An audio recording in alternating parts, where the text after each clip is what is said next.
Kia ora everybody and welcome to my HSHUP201 goal setting podcast. So today I'm going to be talking to you about a goal that I constructed and planned and carried out for 2 weeks. So the goal that I've chosen to talk about and to plan and achieve was keeping my blood sugar levels between 5 and 10 mmol for 2 weeks straight. I have a rare type of diabetes called MODY5. To prevent it from progressing, I'm required to monitor it with healthy eating and exercise. Although, since moving to uni, my eating habits have changed for the worse, and overall I'm not in as good of health as I was prior to uni. But I have continued going to the gym and keeping a healthy routine there because going to the gym and exercising does help keep my blood sugars within a normal range. So getting on top of food management is my biggest priority because it is my biggest issue at the moment. So although this isn't a super long-term goal, getting it under control is a priority. So in the future, I know how to continue it long-term and to stay healthy. So this means that my goal is classed as a performance goal.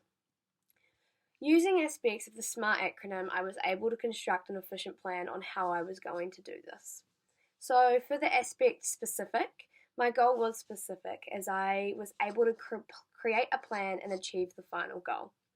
It isn't at all vague because I've constructed day-by-day goals, which are like little sub-goals, on how I was going to keep my levels within the recommended and ideal range and the range I'd set out in my goal.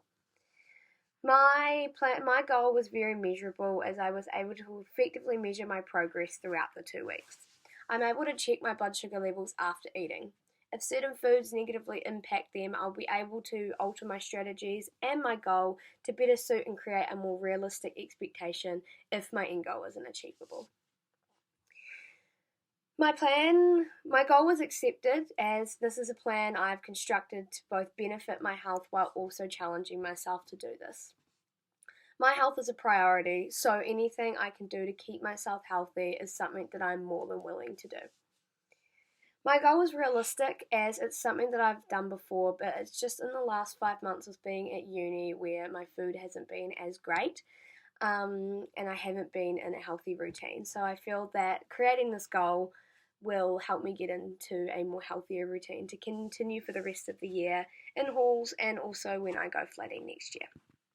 I know I can do it, so that's the key motivator to stay on top of tracking my sugar levels for the full 2 weeks to reach my end goal. And my goal was time phased as I've set a 2-week time limit on the goal and will be recording my progress to ensure that I'm staying within the set range to achieve my goal. So over the past 2 weeks, I managed to keep my blood sugar levels within the set range for 12 out of the 14 days. Day 6 and day 13 were the days that they went to a high of 12 mmol, which isn't awful, but it wasn't quite my goal, so I was feeling a little bit let down after that. But creating sub-goals was the key reason I was able to do as well as I did. I had day-by-day goals to keep it under a certain level based off how my levels were at my previous meal. So if they were lower at my previous meal, I could eat a little bit more of what I wanted to eat, but if they were slightly high, I would just have more vegetables rather than more carbohydrates. This was an effective way to keep myself motivated and have a positive attitude about eating and testing my sugar levels.